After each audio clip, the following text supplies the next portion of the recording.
Big. News Radio 690 KTSM El Paso. Live from the KTSM AM 690 studios, it's Talk El Paso with Andrew J. Polk. Be a part of the show by calling 915-544-KTSM, 915-544-5876, or comment online on our stream at facebook.com/Talk El Paso. It's 4 p.m. Mountain Time, and that means it's time to talk El Paso with Andrew J. Polk.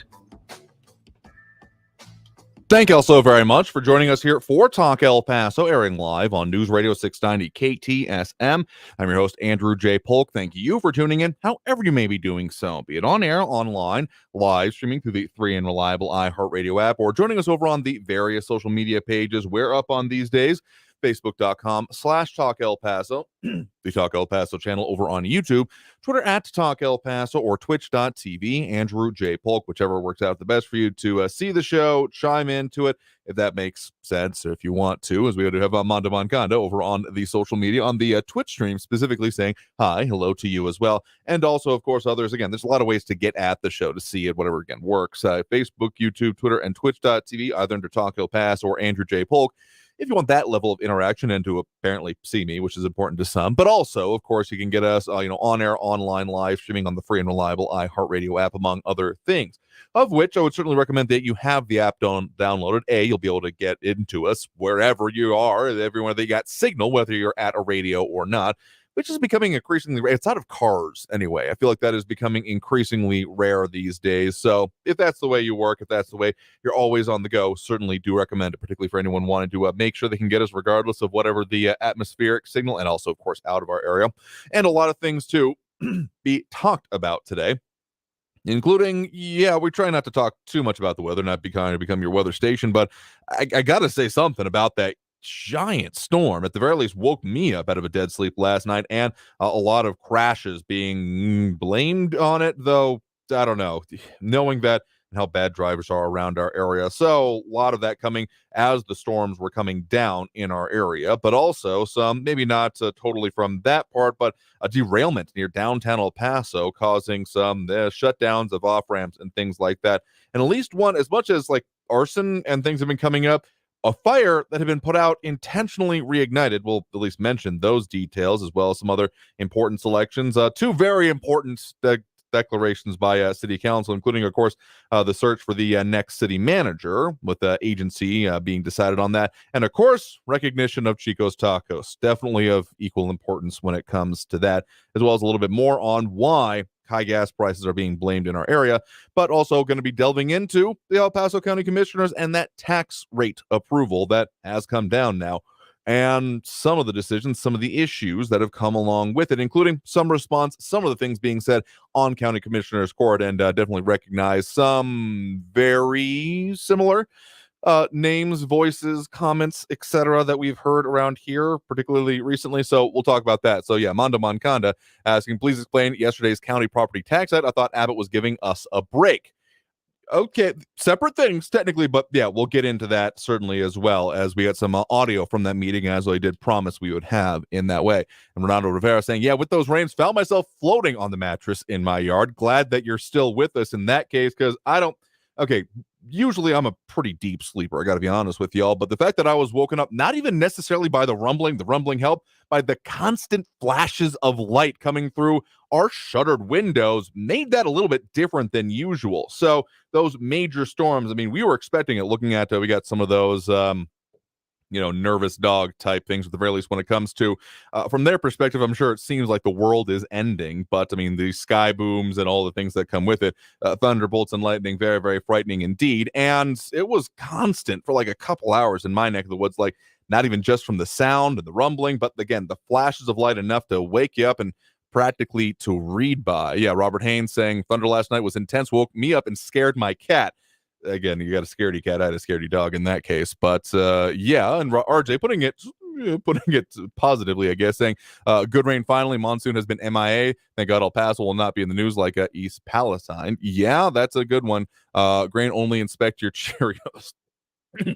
Sorry, got me caught up on that one when it comes to that train derailment. So yes, we have different issues in that way, but more than just the amount of rain and again the mosquito issues that could come with it eventually. At least a couple of crashes caused about that same time. Again, the major part of it, at least according to our news partners at KFOX 14, was that the major thunder, lightning, storms, and all that was going to be coming between about 1 to 4. That's the forecast I was looking at as we went to bed anyway. And at least one person had to be taken to the hospital after a crash in East El Paso during that time frame. One happening on Airway just after 2 a.m. and then another one happening on Porfirio Diaz near downtown El Paso. So it was not a great time on the roads. I can't imagine being out in that, even if just I wasn't hearing the rain that much amidst the thunder. So hope y'all stayed safe out there and you didn't have too much washed away. It was another one of those, if you managed to sleep through it, in which case kudos to you, was you're noticing a lot of that loose rock out in the streets today. Yeah, that was one of the aftermath bits of it anyway. Though, again, not clear if this was a part of it, though certainly in some of the aerial photos and looks like drone footage from our news partners at KFOX 14. Yeah, train derailment near a downtown, or I guess more central El Paso, specifically East Missouri and North Cotton. So that Cotton off-ramp going to be shut down for at least a little while. It's kind of seeming the time being. No hazardous materials were present, so that's RJ referring to the East Palestine thing. And Union Pacific is investigating it and doing a cleanup. So it happened Tuesday afternoon. Saw the note. If you were driving around town or anywhere near this section of town, you may have seen that note on those, or headed towards that part of town, I do suppose, on the electronic billboards by the side of the road saying that, hey, this is shut down for, I think it said something along the lines of emergency response. Caught that one myself as I was headed back after running some things out and around the station and headed back towards this way. Noted that, was wondering, okay, but spokespersons for El Paso Fire Department told our news partners at KFOX 14, quote, a Union Pacific train was carrying some grain and it derailed. The train was not carrying anything dangerous for the community. Specifically, 13 Union Pacific train cars derailed, spilling soybean meal. So looking at a lot of not quite tasty mash in that area, particularly with the water around it, I do suppose. And the equipment is coming. Not that I'm encouraging anyone to go down there, but it is mildly fascinating. I do have to say that there's literally a whole industry based around recovery from train derailments, with like heavy cranes, equipment to move those multi-ton train cars around. And one of the more surprising things is also that you would think that like train cars, one whole unit, and like the cargo part of it certainly is, but that the wheels are sometimes, more often than not, to my understanding, not being a rail man myself, they're not actually attached so much as the things on top of them, the cargo containers, are heavy enough that they don't come off except for, well, exigent circumstances like this. So again, 10 of the 13 cars did derail in the upright position, 3 spilling over in ostensibly, I suppose, spilling their content. So again, I-10 and Cotton, I would fully expect that exit to be shut down for the at least near to foreseeable future. Mark Mandingo saying, yeah, saw the derailed railroad cars, wondered why the Cotton exit was closed, saw the grain, thought it was wheat. I mean, close enough, 6 1/2 dozen of the other, just prefer to eat one over the other, and did also love the storm himself here. One last thing I want to talk about, at the very least, like local and going on news. Again, don't usually end up commenting on individual fires, but actually one of our producers would notice that noting this yesterday, that there was a fire Sunday night that was put out by the El Paso Fire Department in a Lower Valley house that was then it caught fire again, and now the El Paso Fire Department saying that it was intentionally reignited Monday morning. So the first fire happening around Sunday 7:23 p.m. on 600 block of North Yarborough Drive, and then reignited Monday morning on purpose, and reportedly started in the home's attic. And so they responded again to it to put it out. And there's a very interesting picture of a dude on a horse riding by there. I guess that's a couple of them, or at least no, that's the same one. And the photographer for our news partners at KFOX 14 apparently very interested in that particular part of it. I mean, it exists around our area, but not the usual scene. They do note in their article specifically that no order explanation for a man seen riding a horse through the scene on Sunday. I guess sometimes you just got to note something on it. In any case, investigation continuing on that one, but just, okay, not trying to connect it to any other arson circumstances, but I will say the fact that someone, I don't know, maybe they felt like they didn't get the job done, and like, dang, they put it out, I got to go and finish it up.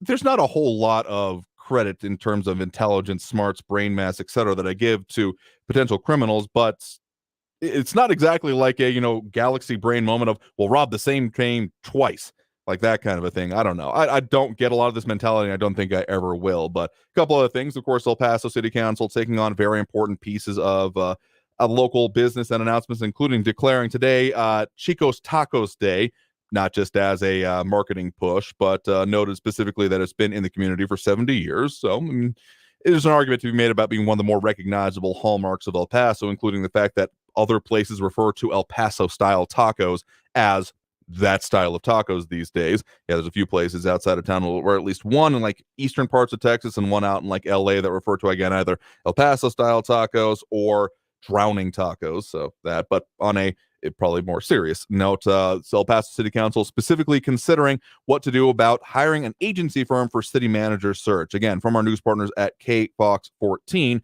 when it comes to finding that next one, as we are looking at some of those movement forward when it comes to either the election for the next sheriff, county issue, or the search for the next El Paso chief of police, which has been having its own search going on to it. And probably one of the more significant things, all other things being equal, that will be done by the interim city manager, specifically a spokesperson for, or actually city rep, in this case, city rep Cassandra Hernandez, saying, quote, "We've been in the interim status for too long, and given the fact that we have a lot of business and a lot of critical investment into our community, we need to have a permanent city manager already solidified so that we can move on and get to work rather, for the El Paso taxpayer." So, and of course, noting some of the, in the article from our news partners at KFOX 14, the interesting vagaries and circumstances ended up being in this and the timeframes it has taken. So they got the full information on it. Expected that to be discussed during one of the next city council meetings, specifically in order to get that in place. So, a lot of conversation and commentary going on over on our social media, including Ida Baser-Gardner with the high and the wave. And Rick Reyes noting, don't have to water your yard tomorrow. Good, that works for you, saving us a little bit of money. And no, I'm not going to comment on any arson possibilities from any of those local businesses mentioned here. And Marco for mayor over on YouTube saying, "You call that a storm?" I certainly call that one a storm. Pretty well pounded our area. But those are just a few of the things going on. But let's go ahead and take that first break of this hour right now. You're, of course, tuned in to Talk El Paso, airing live on News Radio 690 KTSM. Coming up after this, some interesting cross-state line implications when it comes to, well, some recent rankings on the hardest working states in the United States. And let's just say very big dichotomies, at least in their rankings, but we'll get into it with Wallet Hub between Texas and New Mexico. So stay tuned. More Talk El Paso after this break here on News Radio 690 KTSM. Ruli's International Kitchen, my go-to for a lot more than just a great little gourmet dive with those both familiar local flavors, but international fusion. It's always a great experience, whether you're getting something familiar to you or their brand new menu features. Always new stuff at the front door, right on that chalkboard where they got their recent features, upcoming specials, and a whole lot more. So, of course, if you want to check them out, you can find them online, rulisik.com. That's rulisik.com, or give them a call to make your reservation for the everyday occasion or any of those special occasions or special celebrations. 915-313-4806. That's 915-313-4806, or just find them right on the street, not too far from Mason Executive or Executive and I-10 at 4176 North Mesa. Ruli's International Kitchen. Traffic all day. News Radio 690.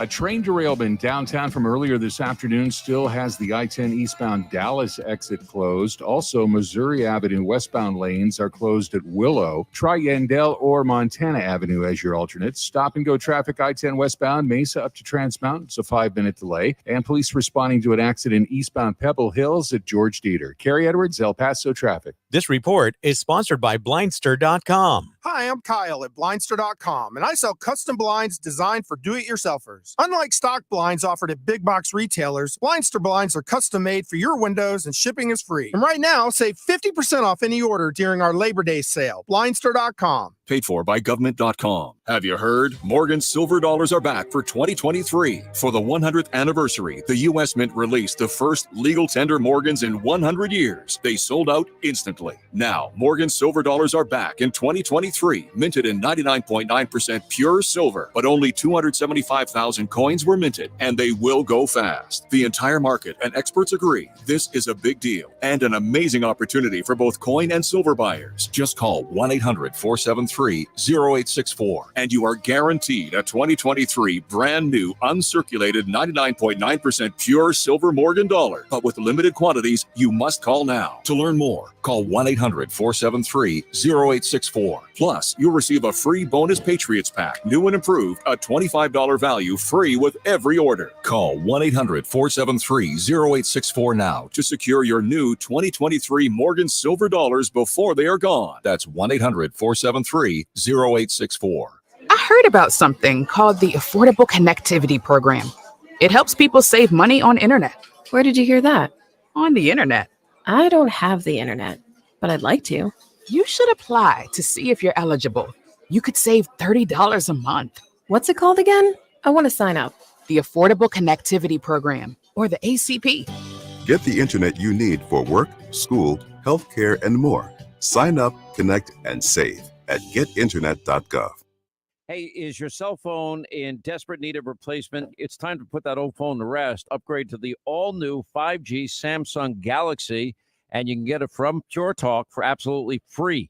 Now, get a free 5G Samsung Galaxy with 2-day battery life and ultra-strong Gorilla Glass when you sign up for Pure Talk's unlimited talk, text, and 15-gig data plan for only $35 a month. Plus, it comes with mobile hotspot. Just dial pound 250, say the keyword save now, Pure Talk. Weather and traffic info. You need it? We have it. Traffic and weather all day. Stay informed. News Radio 690 KTSM. El Paso's News Radio 690 KTSM. Live from the KTSM AM 690 studios, it's Talk El Paso with Andrew J. Polk. To be a part of the show, follow on Facebook at facebook.com/Talk El Paso. Now here's your host, Andrew J. Polk.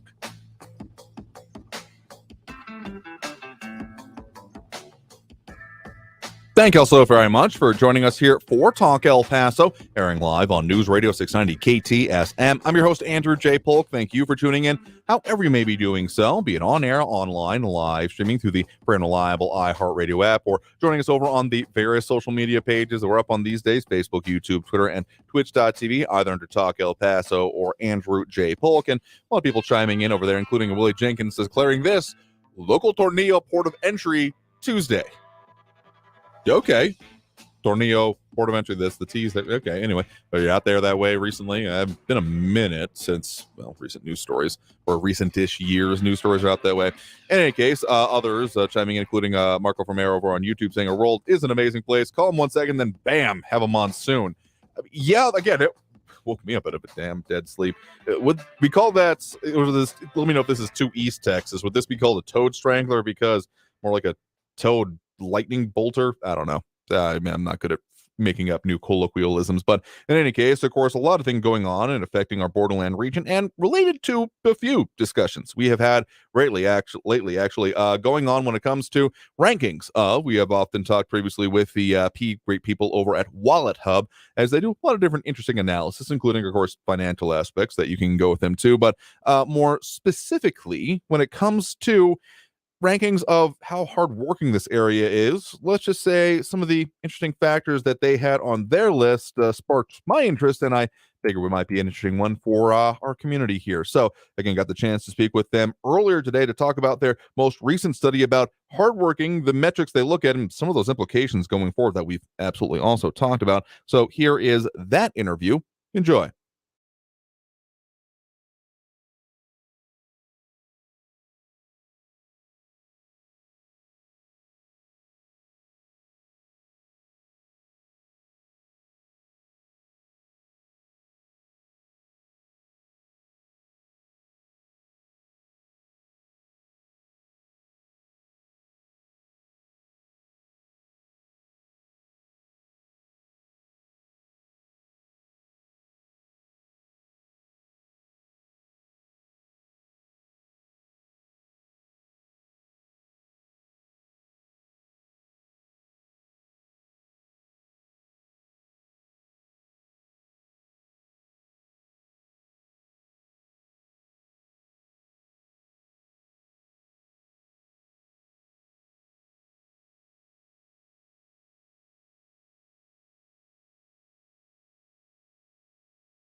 employment rate, things like that.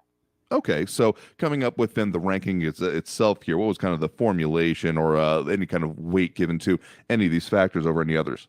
We looked at those direct work factors for a total of 80 points, indirect work factors like commute time for 20 points.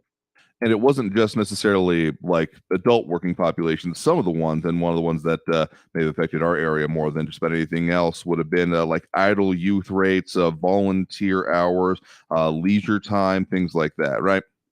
Correct, yeah, and this is for 18 and up. So 18 and up specifically. So having a large farm work population would have necessarily not been an impact on this here. So getting into the specific rankings, Texas at number 6. Why did that come out that way, and what kind of indications does that come with? Well, that means that Texas has some hard workers in it. Obviously, top 10 here would be more leaning toward hardest working.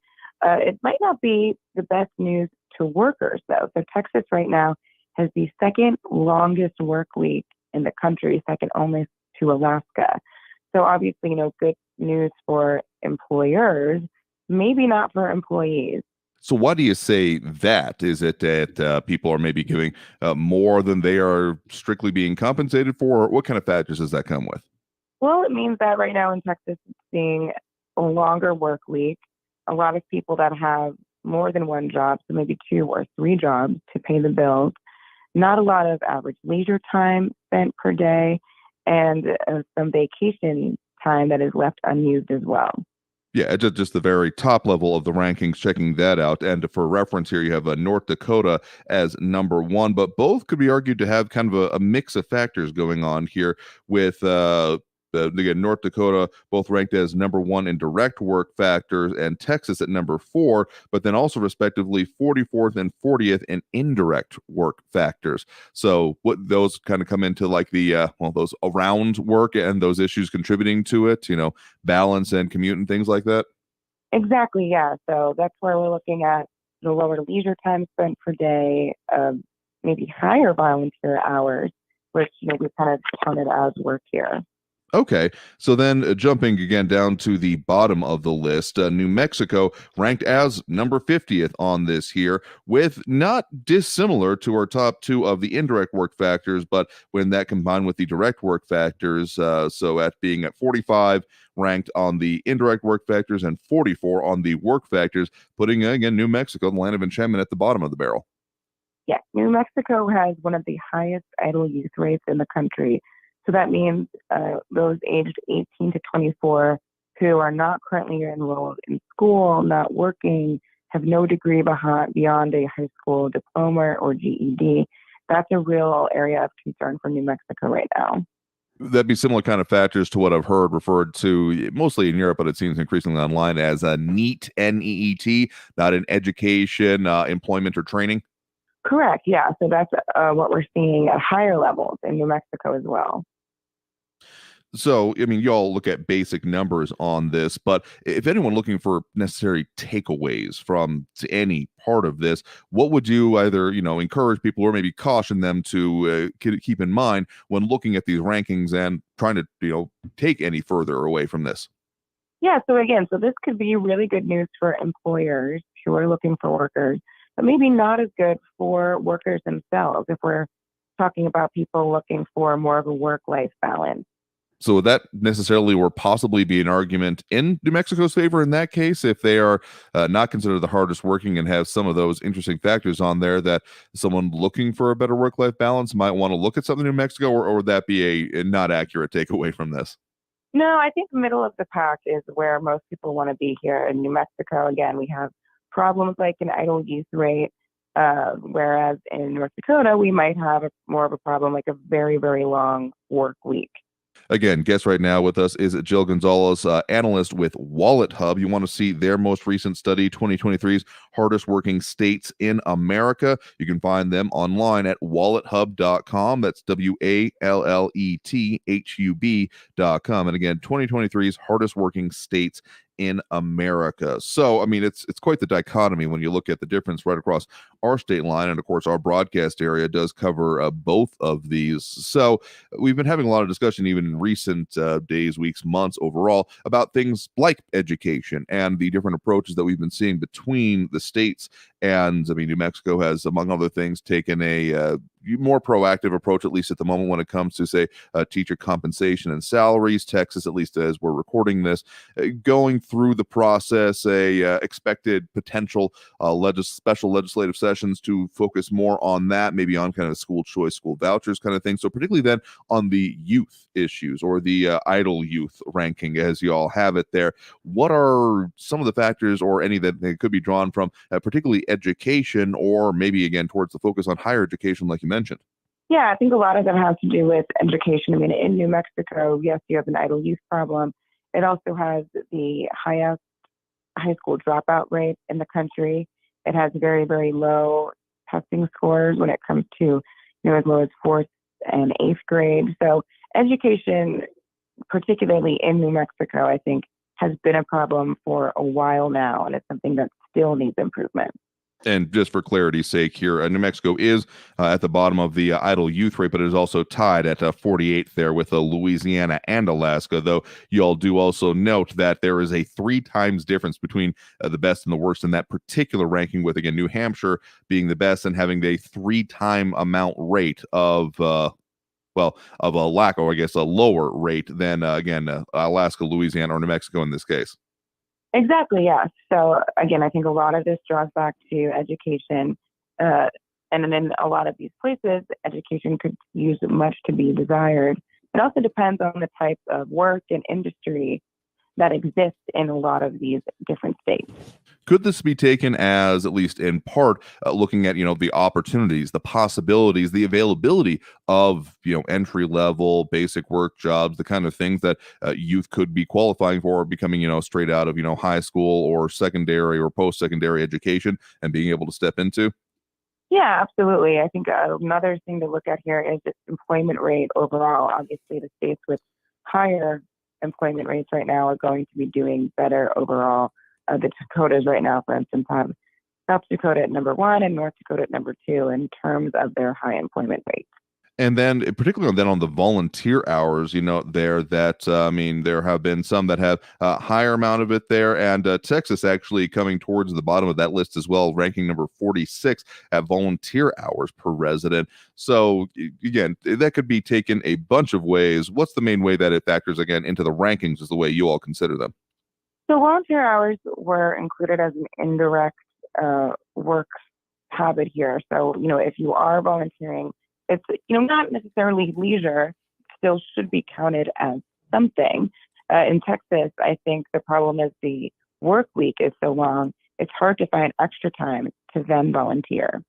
Okay, so for anyone at least considering some of these things, and of course future factors here, there's a bunch of stuff that is, of course, being considered or on the horizon, including the future of either in-person or virtual work. We've been seeing somewhat of a pushback from some major companies, including notably recently Zoom itself, one of the most vaunted harbingers of the digital and remote work age, pushing to have at least some more increase back in office. And I feel like a lot of companies have been doing that. So is the possibility of people, there had been not quite a widespread digital nomad kind of mentality going forth, but could further impacts on that be affecting these rankings, locations of people even across this, or is that something that you're all looking at potentially changing towards the future? We haven't seen a huge change so far. A lot of these jobs that require such long work weeks tend to be in agriculture. That's why Dakotas are so far up top, Alaska, Nebraska, Texas, all in the top 10.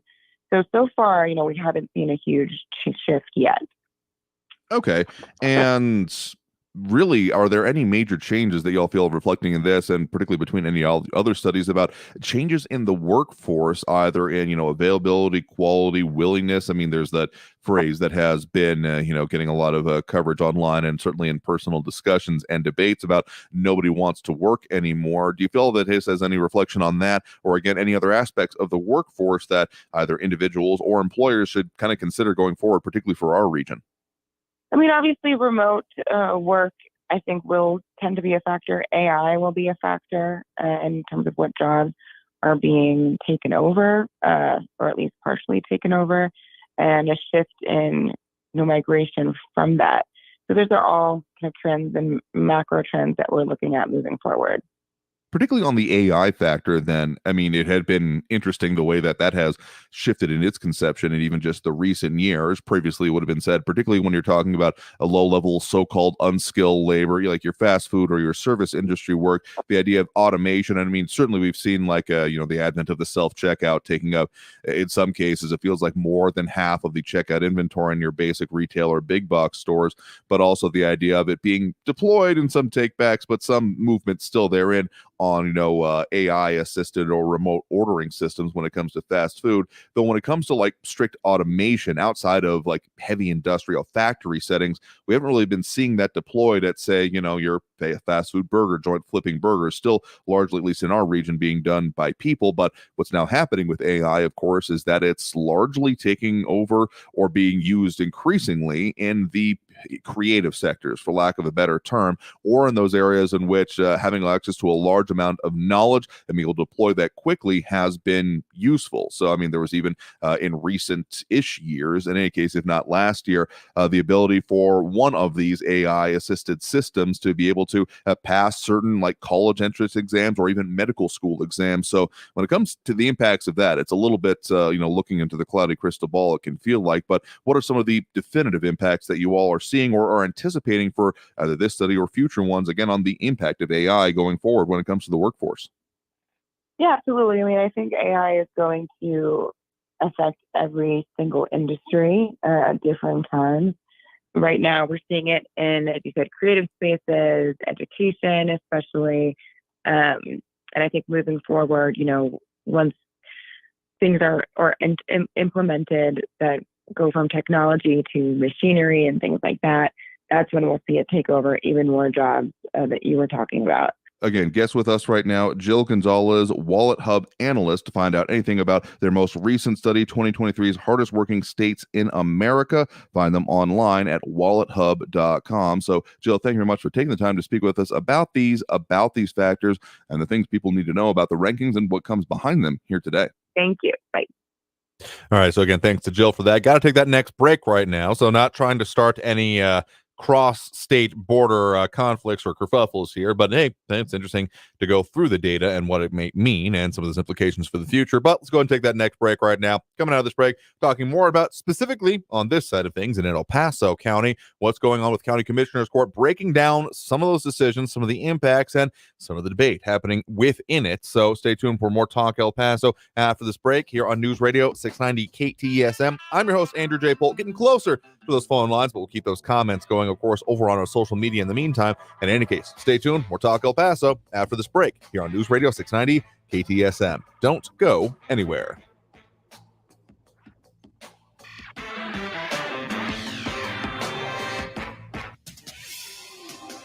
El Paso's News Radio 690 KTSM. I'm Fidel Moreno Mesa with your CBS 4 News Update. In Las Cruces, the mother of a 2-year-old girl testified yesterday at the trial of her child's accused killer. Prosecutors say Lalo Anthony Castrillo was babysitting Fabiola Rodriguez in September of 2018 while her mother worked an overnight shift. He's accused of causing injuries like blunt force trauma to the head as well as bruises on the child's rib and face. During opening statements, prosecutors said Castillo Googled how to get a child breathing again and took a photo of the girl at about 3 a.m, but didn't call 911 until about 4 a.m. Fabiola's mother, Sandra Gonzalez, testified that she rushed home that morning to find her little girl dead. And a Las Cruces woman was arrested for reportedly driving drunk with a child in her car.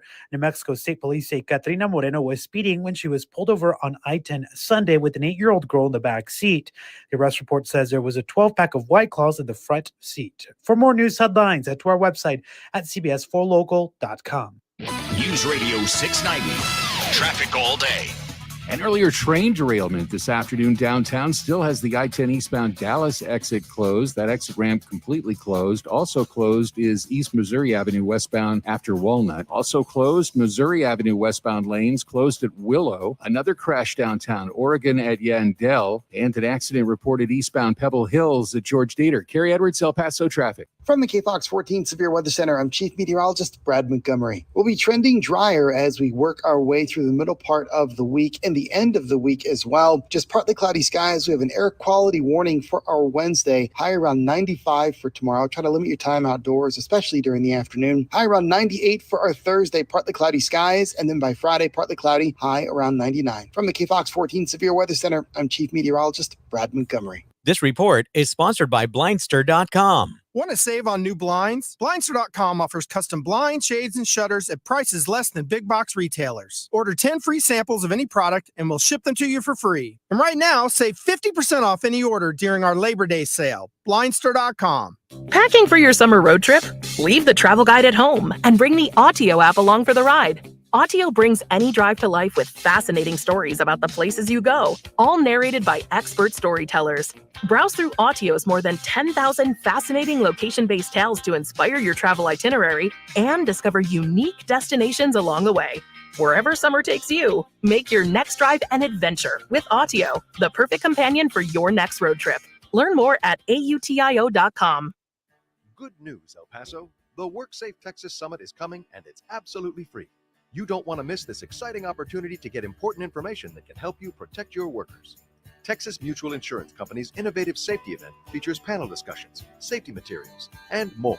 It's free, it's informative, and we're even providing breakfast. So join us from 8 to 10:30 a.m. on Tuesday, September 19th at the Hotel Paso del Norte. Register at texasmutual.com/summit.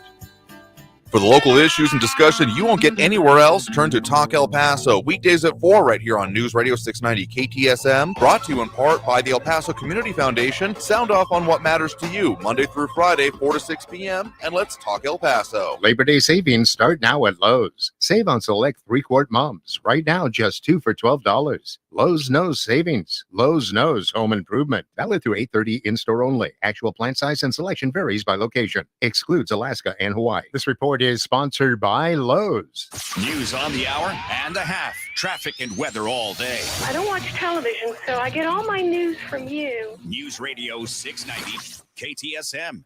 Hello, everyone. This is Robert Olguin with your KFOX 14 news update. A freight train derailed this afternoon in central El Paso. That derailment happened near East Missouri and North Cotton. The scene was handed over to Union Pacific for investigation and cleanup. No hazardous materials were found present. According to El Paso Fire, the train was carrying grain. A spokesman for Union Pacific said about 13 train cars derailed, spilling soybean meal. 10 of the 13 cars derailed in the upright position. No injuries were reported. The city of El Paso has proclaimed today, August 29th, as Chico's Tacos Day. Chico's Tacos was founded on July 4th, 1953 by the late Joe Mora. The restaurant chain is run by Mora's sons and grandsons. The signature tacos have been featured nationally by the Food Network and the Cooking Channel. There are 4 locations in El Paso. This has been your KFOX 14 news update. I'm Robert Olguin. News Radio 690 KTSM.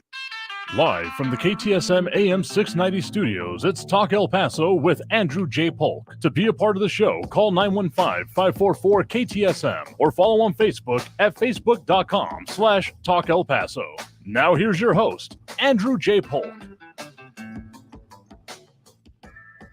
Thank you all so very much for joining us here for Talk El Paso, airing live on News Radio 690 KTSM. I'm your host, Andrew J. Polk. Thank you for tuning in, however you may be doing so, be it on air, online, live, streaming through the free and reliable iHeartRadio app, or joining us over on the various social media pages we're up on these days, facebook.com/Talk El Paso, the Talk El Paso channel over on YouTube, Twitter @Talk El Paso, or twitch.tv, Andrew J. Polk. A lot of people tuning in, chiming in there on Hell Raider with the wave, and also dropping those likes and reacts, including on Hell, including Renato Rivera, Ted Kors, James Holmes, Ida Beza Gardner, Marky Mandingo, Ed Clore, RJ, Robert Hayes, Robbie Flores, and Monica Cervantes. You don't have to do that, particularly if it doesn't, you're not on the social media right now, which you do not have to be, particularly if you're driving. Please do not be. But in any case, if you appreciate the ability to, they have live local talk radio to talk about the things going on here, not necessarily for the topics themselves, because Lord knows, not always, including some very interesting comments coming in, like RJ asking, so elephant in the room, do you tip your robot waitress?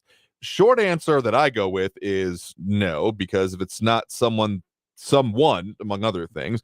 But also, I will say that I've begun asking because I've had some seeking suspicions and heard of from other parts of the area. Don't have any individual confirmation in our area that for those that are not traditionally tipped positions, such as sure, your barista or your server, traditionally tipped. But if it's something where it's, fast food or what have you, again, not calling anyone in specific out, my question that I then ask him is, does that tip go to you or to staff? Because again, I have a sneaking suspicion that I've heard from other areas that there are organizations, institutions, businesses that are just saying, well, that's just our money now because, well, you're not tipped, so why would we give you the money? So again, not calling out anyone in specific, but I'm just asking at this point is what I'm doing. Other conversations about the interesting different aspects in our region, including Ronaldo Rivera saying specifically that for the Tornillo port of entry, it is officially the Marcelino Serna port of entry. Don't want to miss out on that particular point there. So of course, a lot of other stuff going on, other discussions going on, and of course, Talk El Paso brought to you in part by Sunland Park Chrysler Dodge Jeep Ram with their Make This the Summer grand finale underway with their end of summerbration. You can get no payments for up to 90 days for well-qualified buyers and up to thousands of dollars in cash back. So a lot of stuff and a lot of great deals available with them. 950 Crockett Street, right across I-10 from Sunland Park Mall, Sunland Park, Chrysler, Dodge, Jeep, Ram, Fiat. And I'm right with another good point there as well, saying, did you guys scan your yard, get rid of any standing water? I mean, those of y'all who have the irrigation thing going on should be well familiar with that already. But yeah, there's a lot of precipitation ended up down there. Mine had pretty well soaked it up by this morning. But hey, if you got any low-lying spots, clay-bound areas, just keep that in mind.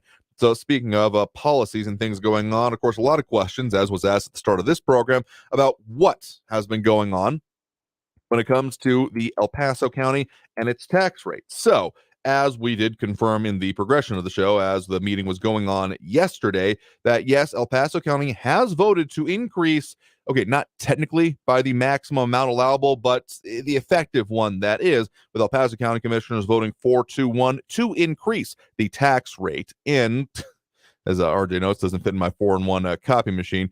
Yeah, it doesn't, voting 4-1 to adopt that, the voter approval tax rate. Now, let's make this perfectly clear. I believe it used to be called the rollback tax rate, at least when I was more consistently covering county commissioners court. But basically, it's the maximum amount that it could be raised to without there having to be it going onto the ballot. So let's call it a de facto max. And I was incorrect earlier, at the very least, I had the wrong conception that El Paso County Commissioners were considering something in between, basically what the no new revenue, that's the correct way to put it, tax rate would be versus what it then ended up being with that actual, again, voter approval rate. So they went with effectively the maximum. The options that were before them are referring to the presentation of which I was kind of scouring through earlier today.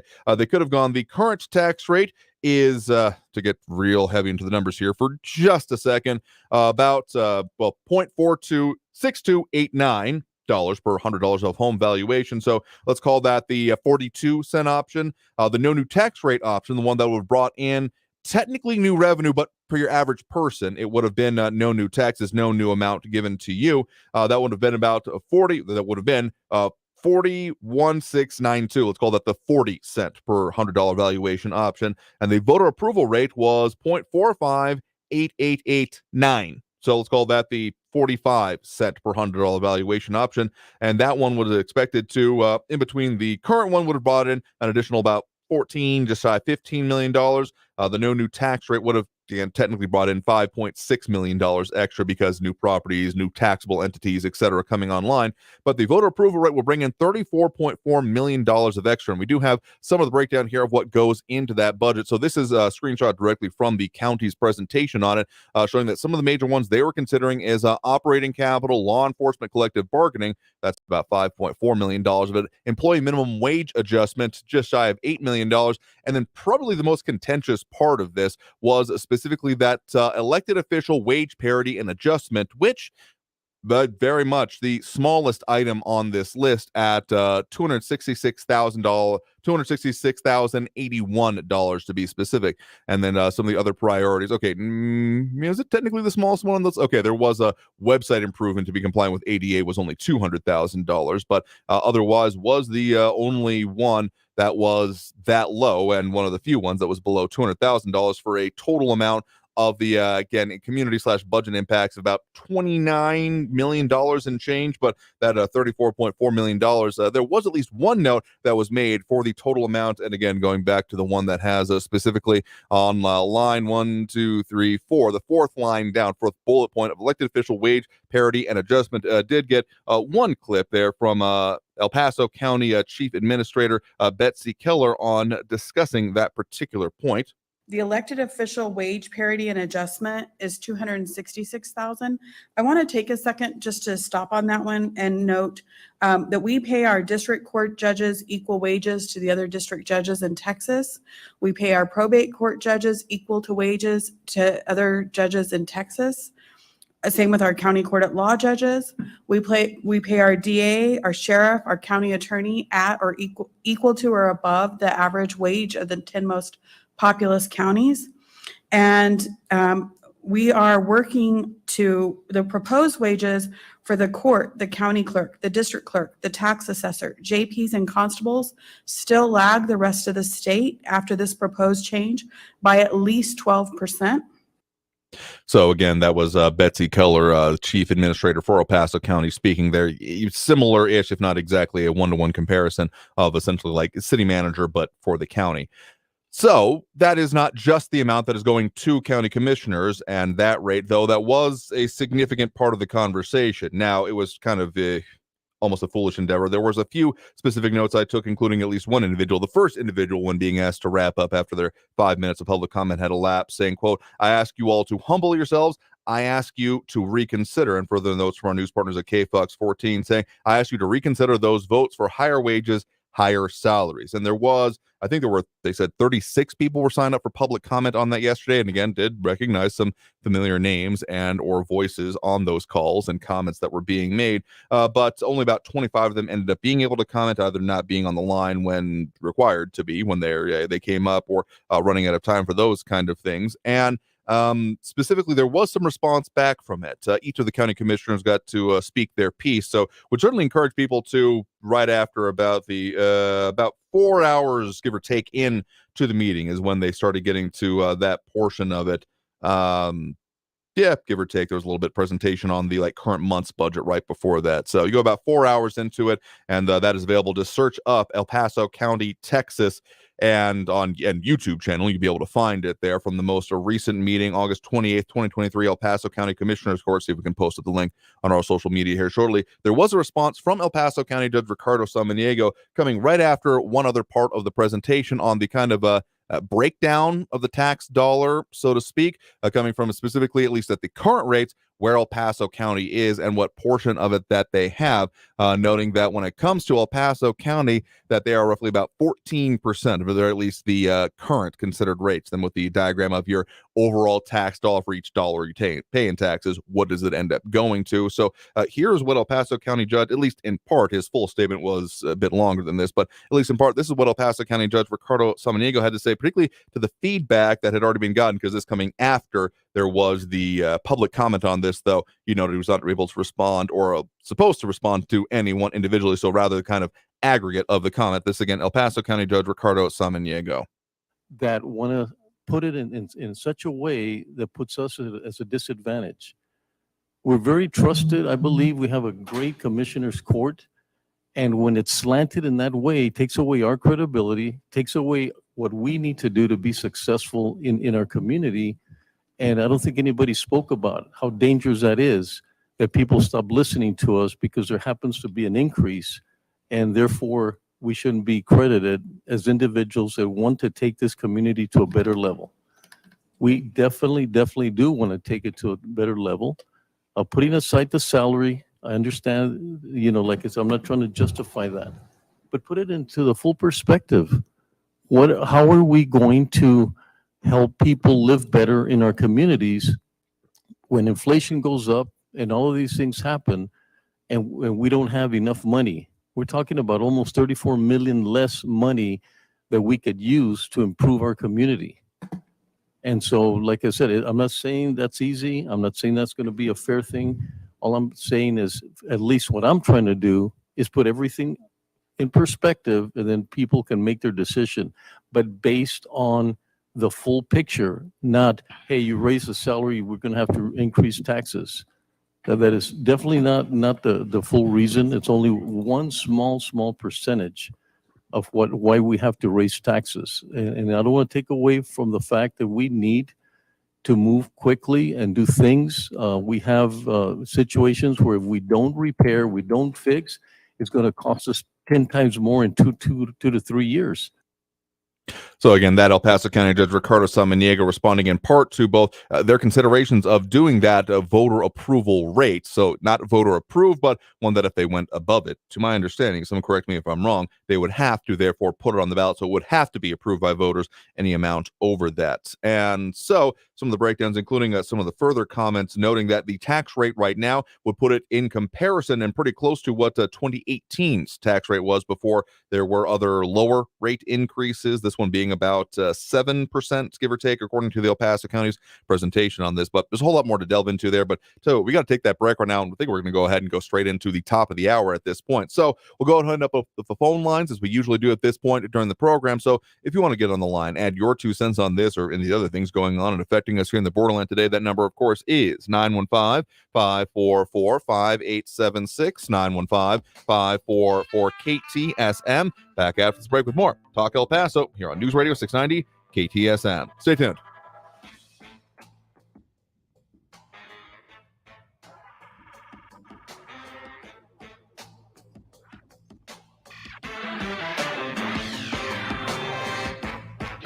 Traffic all day.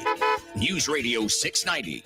I-10 eastbound Dallas exit ramp still closed downtown due to an earlier train derailment. Also closed is East Missouri Avenue westbound lanes after Walnut at Willow. Try Yandell or Montana Avenue is your alternates. 7-minute delays, I-10 westbound Mesa up to Trans Mountain, and an accident reported downtown Oregon at Yandell. Carrie Edwards, El Paso traffic. This report is sponsored by Raid.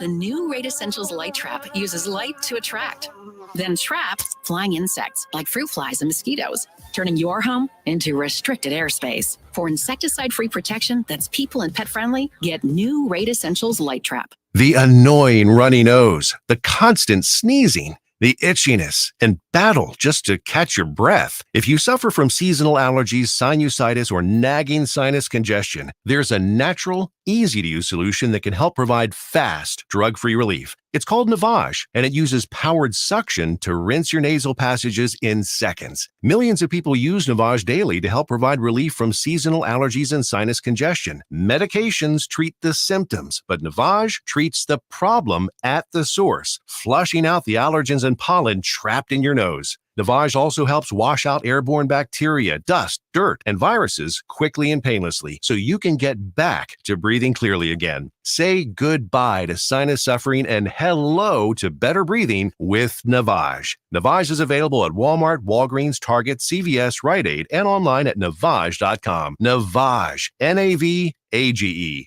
Clean nose, healthy life. Staples has great prices on everything you need for back to school. Right now, a 24-pack of Crayola crayons and comp books are just 50 cents each, and select notebooks are just 35 cents each. In-store only, offer ends 9/16, limit 30. School on, save on at Staples.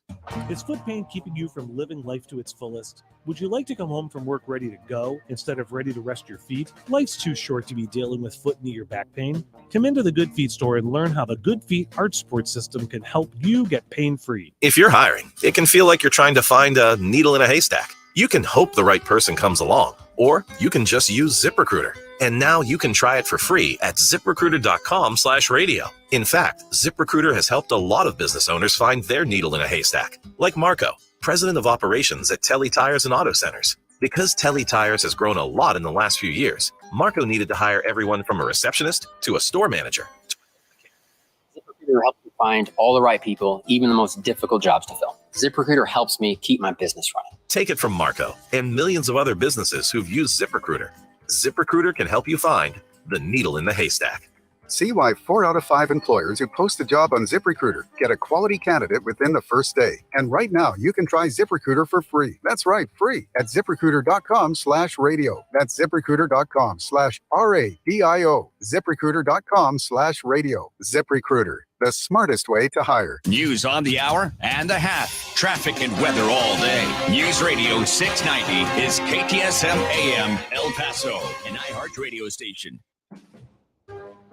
NBC News Radio, I'm Brian Shook. Hurricane Idalia is continuing to gain strength. The latest advisory from the National Hurricane Center says the storm has been upgraded to a Category 2 hurricane.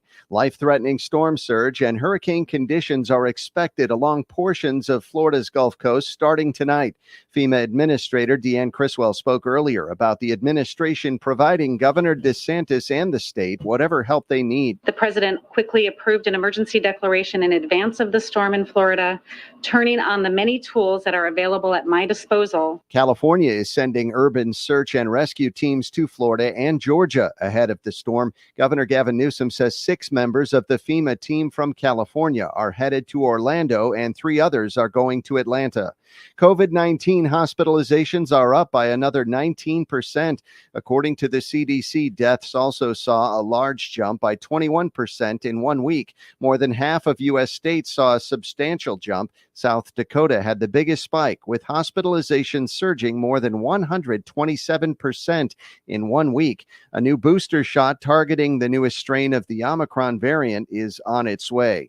X will allow political ads on its platform for the first time since 2019. More from Lisa Taylor. Ahead of the 2024 U.S. presidential election, the company said in a blog post that it's working to expand the teams to focus on combating manipulation, surfacing inauthentic accounts, and closely monitoring the platform for emerging threats. The new announcement comes through months of controversial changes to the platform after Elon Musk took over last year and criticism about how Twitter's previous leadership handled political discourse. I'm Lisa Taylor. A new study says air pollution is the greatest external threat to public health. You're listening to the latest from NBC News Radio. Neighbors are reacting after hearing about what appears to be a murder-suicide of a family of 4 on the Upper West Side of Manhattan. Scott Pringle reports. Police say a man and woman suffered neck injuries, and 3 and 1-year-old boys had stab wounds, also killed. There were knives found at the scene, an apartment at West 86th Street by Riverside Drive Monday afternoon. Now, neighbors say the man was the super of the building and the woman and children were his wife and sons. He was reliable, as a super. I'm telling you, we all really liked him. No one could be more pleasant and happy with their children. Former President Trump says he made the right decision by skipping the first Republican primary debate last week. In a post on Truth Social, Trump claimed his poll numbers are up following what he called the very boring debate. Chicago police are revealing more details about the shooting at the White Sox game last Friday. Interim Police Superintendent Fred Waller said the incident most likely involved a gun going off inside Guaranteed Rate Field. It's still under investigation. We're dispelling a lot of things. It's coming from outside is something that we've almost completely dispelled, but we're still looking at every avenue. One woman was shot in the leg and another woman suffered a graze wound to the stomach area.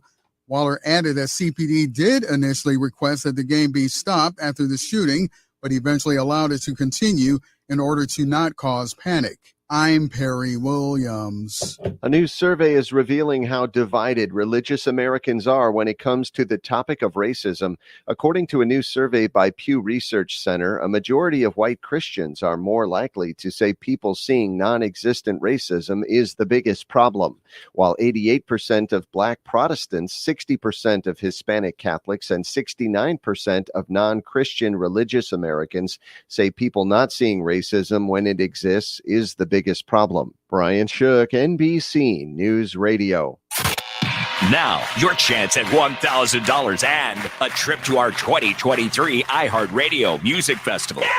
Text the nationwide keyword Vegas to 200-200. You'll get a confirmation text and info. Standard data and message rates apply in this nationwide contest. That's Vegas to 200-200. Win your way to our 2023 iHeartRadio Music Festival and $1,000. Man, that is great. You'll be there. T-Mobile Arena here in Las Vegas, September 22nd and 23rd. Streaming live only on Hulu. The iHeartRadio Music Festival.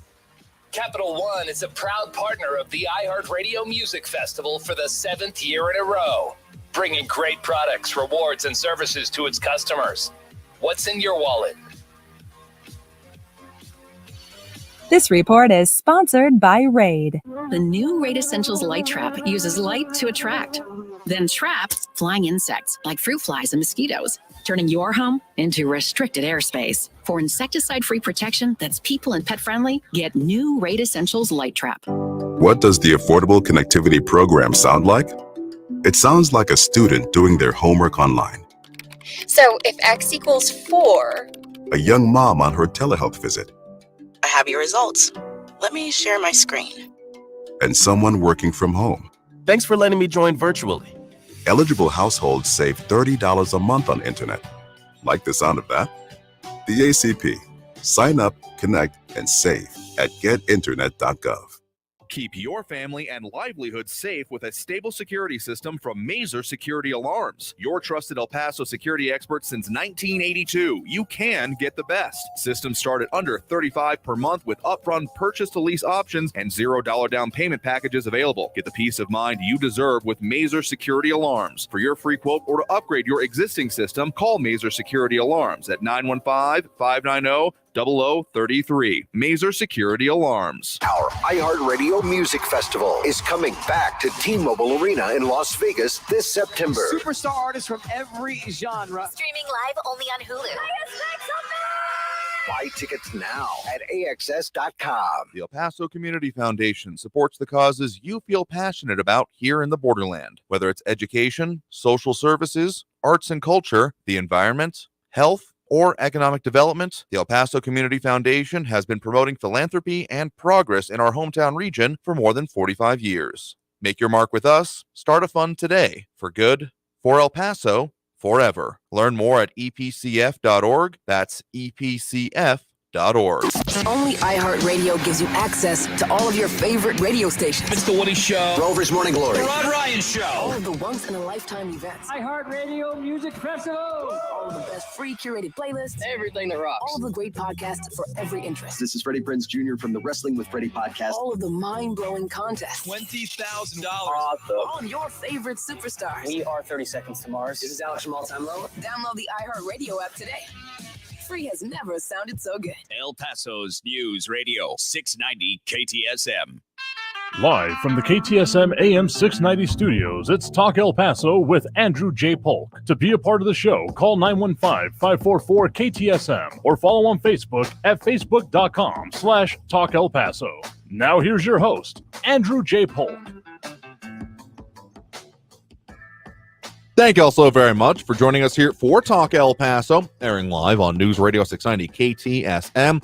I'm your host, Andrew J. Polk. Thank you for tuning in, however you may be doing so, be it on air, online, live, streaming through the free and reliable iHeartRadio app, or joining us over on the various social media pages we're up on these days, facebook.com/Talk El Paso, the Talk El Paso channel over on YouTube, Twitter at Talk El Paso, or twitch.tv, Andrew J. Polk. However that works for you, you're able to tune in, chime in, be a part of the program, particularly over on our social media channels, again, Facebook, YouTube, Twitter, and twitch.tv.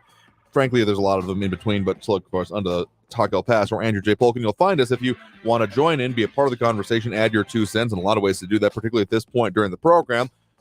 Do have those phone lines open if full up at the moment here, but keep that number handy, 915-544-5876, 915-544-KTSM. And a lot of conversation going on, including some of the questions being asked specifically about, as we were talking about, tax rates and other issues going on. Mondo Moncano want to know specifically, what about Governor Abbott and his property tax cut? So that is still coming, or at the very least is in progress, because a couple parts of it, as we're looking at, not there just being a taxing entity saying, hey, we're going to tax you less, because technically it's not the state that imposes those property taxes, but the budget that the state has the most control over, if even, again, not involving the tax rates, is that of the school districts. Again, they allocate the funding going to it, but each individual school district still has its ability to set its own tax rates. I was thinking about that recently. Question had come up about what is considered full or part-time in our region, and city council still do believe considered part-time, at the very least with the six-figure salaries. I haven't found a specific answer. If county commissioners are considered anything but full-time, I'm going to be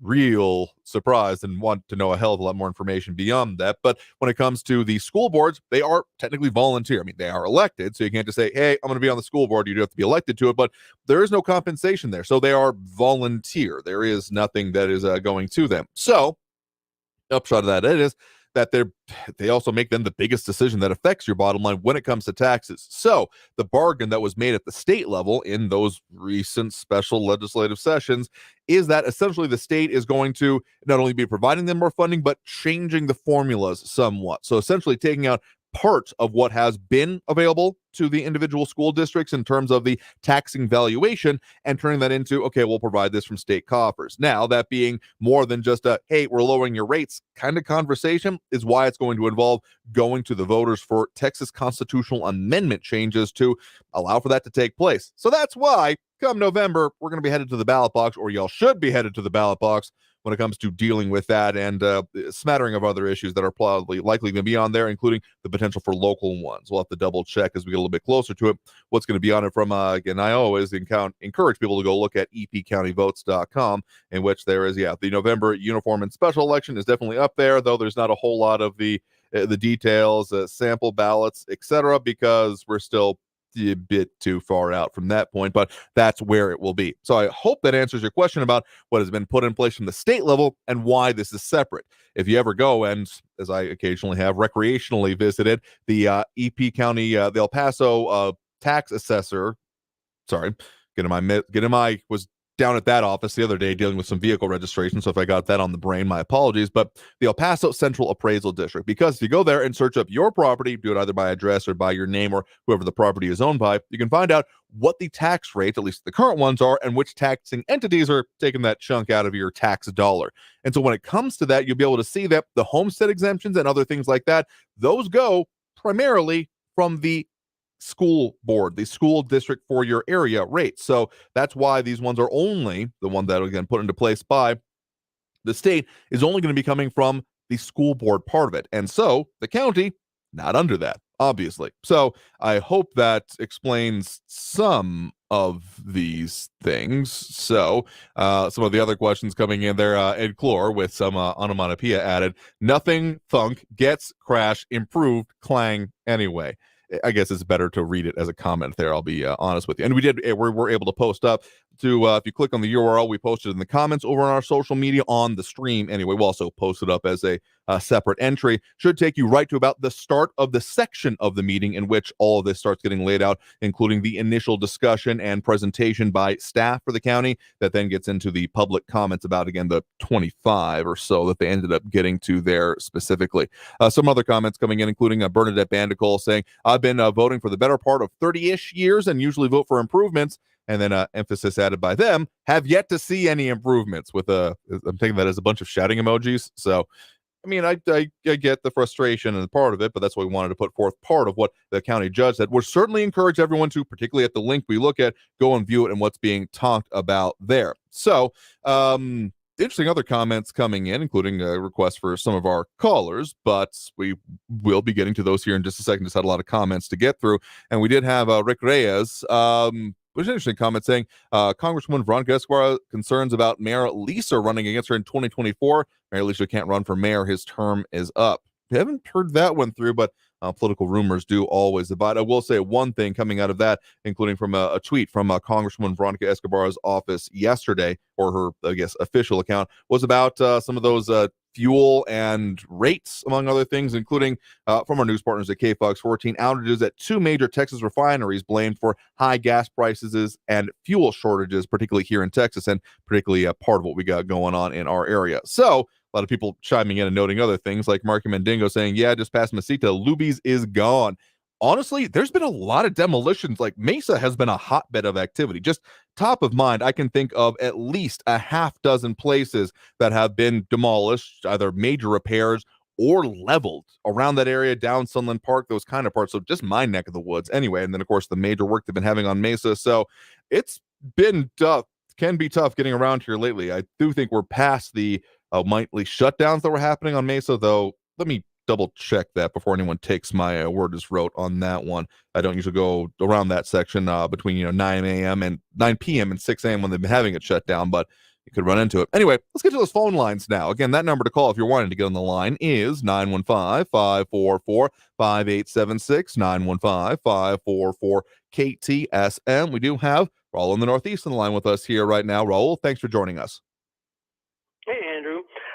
Last Thursday, the day Trump had to surrender to Fulton County Jail to get mugshot, Trumper Barb called me out. And she gave a Trump commercial singing parolee, Tonto, and traitor T. Rump's praises, shilling for the twice impeached and four-time indicted losing incumbent president and rapist. Now, Barbara, I got involved in the real estate industry back in the 1970s as a realtor, a mortgage officer, and a condemnation commissioner for TxDOT.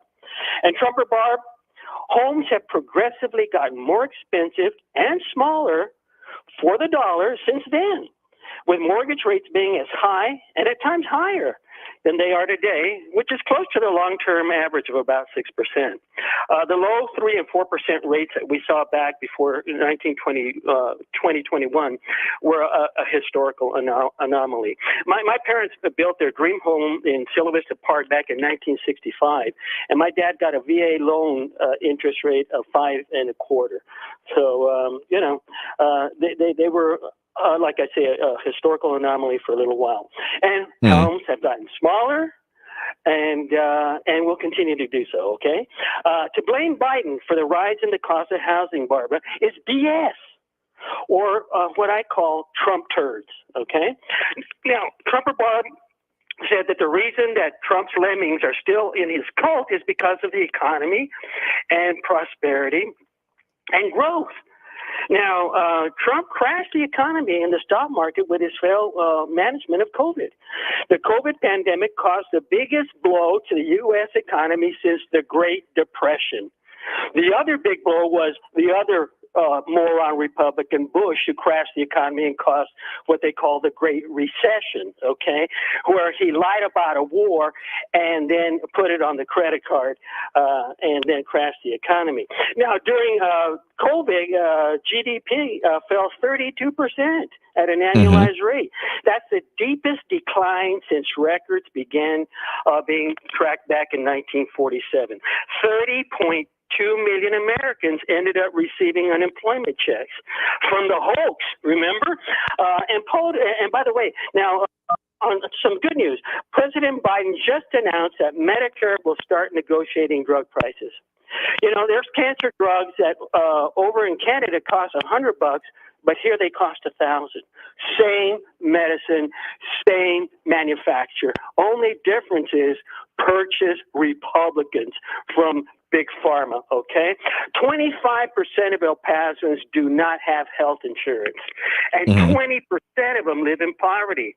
So, Barbara, what happened to repealing and replacement Obamacare with Trump Care, which Trump said would have lower premiums, would cover everyone regardless of pre-existing conditions, and here's the best part that he said, would be paid for by the government. What happened to Trump Care? Barbara, Trump lied again, and you guys swallow it.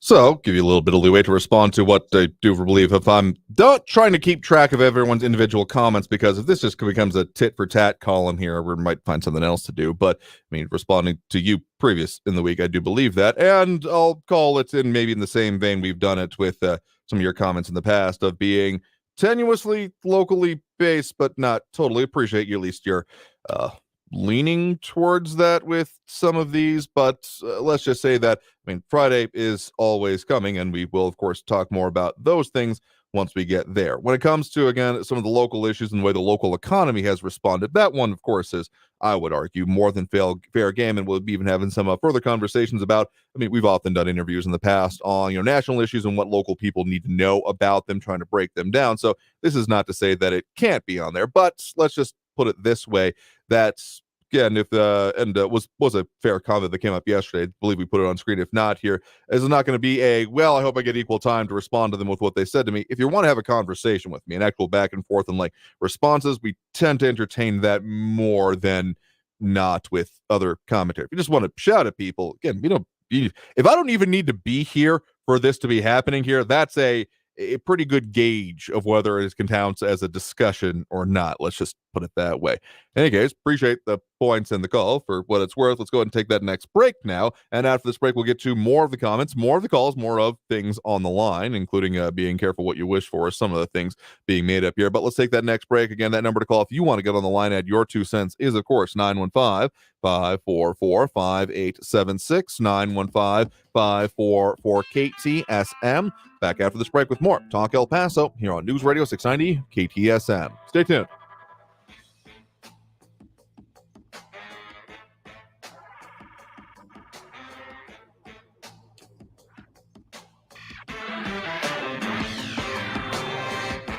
Texas Mutual Insurance Company bringing the WorkSafe Texas Summit to the El Paso area on Tuesday, September 19th. The Hotel Paso del Norte, less than a month away now. It's going to be bringing safety and compliance information that can help employers protect their workers. The 2.5-hour event with free breakfast, free registration, and parking validation provided. So my takeaway is that means free parking as well. Will include 2 interactive Q&A sessions with safety experts, including OSHA information panel discussions and a workplace safety panel discussion, including helpful resources and safety materials. Also, the opportunity to network with other local business owners and safety professionals. So, of course, space is limited, so make sure to register by September 12th at texasmutual.com/summit. That's texasmutual.com/SUMMIT. Again, the WorkSafe Texas Summit to downtown El Paso, Hotel Paso del Norte, Tuesday, September 19th. Make sure to register, and we'll see you there. Traffic all day. News Radio 690. In the East Valley, southbound on Zaragoza at Tierra Este, the left turn lane is blocked due to a crash. Expect delays. A train derailment downtown has the I-10 eastbound Dallas exit ramp closed. Also closed is East Missouri Avenue westbound lanes at Willow. And I-10 westbound is stop and go with 7-minute delays. Mesa up to Trans Mountain, Cary Edwards, El Paso traffic. This report is sponsored by Wendy's Breakfast 2 for $3 Biggie Bundles. Wendy's new Breakfast 2 for $3 Biggie Bundles lets you choose from your fave 4, including a sausage or egg and cheese biscuit, small seasoned potatoes, or medium hot coffee. Limited time only during breakfast hours. U.S. price and participation may vary. Not valid in a combo. Single item at regular price. An important role as a parent is to ensure that your kids are as safe as possible when they are at school. And as a parent, you must ask your child's school safety director if they have a Knox entry access system that gets law enforcement into locked doors in case of an emergency. Firefighters have trusted Knox products as their choice for access since 1975, and now the Knox entry system for schools is providing law enforcement with the same resources. You can learn more about Knox entry at schoolentry.com. Hey, it's Jesse Kelly. When a restaurant closes, my reaction is, that sucks. They had good steak. When regional banks close or 3 of them close overnight, it freaks me out. This is why I have my own personal gold reserve. It's part of my personal protection plan. Call my friends at Oxford Gold Group. Call 833-404-GOLD. 833-404-GOLD. That's 833-404-GOLD. Paid for by government.com. Have you heard? Morgan's silver dollars are back for 2023. For the 100th anniversary, the U.S. Mint released the first legal tender Morgans in 100 years. They sold out instantly. Now, Morgan's silver dollars are back in 2023, minted in 99.9% pure silver, but only 275,000 coins were minted, and they will go fast. The entire market and experts agree this is a big deal and an amazing opportunity for both coin and silver buyers. Just call 1-800-386-7199 7194, and you are guaranteed a 2023 brand new uncirculated 99.9% pure silver Morgan dollar. But with limited quantities, you must call now. To learn more, call 1-800-386-7194. Plus, you'll receive a free bonus Patriots pack, new and improved, a $25 value free with every order. Call 1-800-386-7194 now to secure your new 2023 Morgan silver dollars before they are gone. That's 1-800-386-7194. I adopted Bento in 2010 from a shelter. A lot of people know him as Keyboard Cat. That's just one adoption story that started at a shelter. Visit theshelterpetproject.org to find a pet near you. Brought to you by Maddie's Fund, the Humane Society of the United States, and the Ad Council. News Radio 690 KTSM. Live from the KTSM AM 690 studios, it's Talk El Paso with Andrew J. Polk. To be a part of the show, call 915-544-KTSM or follow on Facebook at facebook.com/Talk El Paso. Now here's your host, Andrew J. Polk. Thank you all so very much for joining us here for Talk El Paso, airing live on News Radio 690 KTSM. I'm your host, Andrew J. Polk. Thank you for tuning in, however you may be doing so, be it on air, online, live, streaming through the free and reliable iHeartRadio app, or joining us over on the various social media pages. We're up on these days, facebook.com/Talk El Paso, the Talk El Paso channel over on YouTube, Twitter at Talk El Paso, or twitch.tv, Andrew J. Polk. A lot of ways to get at us, chime in, add your 2 cents to the show, or of course get on the phone line. Full up at the moment, but keep that number handy, 915-544-5876, 915-544-KTSM is the number to call if you'd like to get on the line. And of course, when one call ends, another line becomes available, that sounding truism thing. It always sounds way too much like when God closes a door, he opens a window, which never sounded like a good way. So you want me to jump out the window? In any case, we do have the phone lines available through the end of the program here, so we'll get on what we can before the end. And so let's dive right back into it with a lot of different questions coming up. At least one specific, James Ratcliffe asking about a potential bankruptcy by Samaniego. I want to say that he has publicly denied that previously, or any other pending charges or arrests on his part. There have been some public accusations, finding a reference to that being made, an altercation at a polling site, being reported on by KVIA last year on November 5th, and for his part, Samaniego denying it at that point here. But other things and other questions coming up here, including about defamation of public officials. Look, when it comes to particularly national political figures, if anyone was truly prosecuting or suing people over saying, hey, I don't like this guy, or implications of particularly previous or current residents of the White House, let's just say that the cases would literally never end. So I'm saying I agree with it, name calling or things like that, but it definitely is different and a different standard when it comes to that. Also, the fact that considering elected officials basically can't be sued while they're in office anyway, the same amount of criticism of them is, may not agree with it, but usually ends up being, if not exactly warranted, not much to be done about. Anyway, let's go back to those phone lines now. We do have Barbara in Cloudcroft on the line with us here right now. Barbara, thanks for joining us. Thank you, Andrew, for taking my call. What have we had rain the last 2 days? How's it been in El Paso? Oh, yeah, we definitely got, again, maybe two East Texas of a term, but a real frog strangler or toad strangler yesterday. Oh, wow. We were at it since last night and the night before, so we've had some good rain and it's cool up here. Anyway, I was calling about, I heard that I guess FEMA sending more money to El Paso to help the organizations that are assisting with the illegal immigrants coming into El Paso. And my thought was, well, what are they going to do with the money? They had just interviewed the director for the rescue mission and the director from, I think, Connection One or whatever. And one of them was bold enough to say the only time that immigration has slowed down is when the president was coming and it cleaned it up. And then I don't know if it was the director from Rescue Mission said that we've saturated the country. We can't do this anymore. There's nowhere to go and nothing more to do. So I don't know what millions of dollars. I mean, do they expand their facility? Do they put bunk beds in? Do they need more money to buy food at the dwindling food bank? What's the millions and millions for? And then they also interviewed the director of marketing for the Rescue Mission, and she was basically saying this is just a horrendous crisis. And they interviewed a gentleman who said he started with a group of 900, but when he got to Juarez, they were down to 400. So what is the money helping? Who's it helping? I don't understand it. And I don't see any concern. There's an article that says the percentage of increase for Chinese nationals coming in has gone up to 879%. And I don't know if any of your callers have read an article about what's happening to the rural communities in Maine. These Chinese nationals are coming in and they've purchased 749 properties in rural communities in Maine. They're growing illegal marijuana that has a revenue capability of $4.37 billion based on the law enforcement in Maine. They have partnered with the Mexican cartels.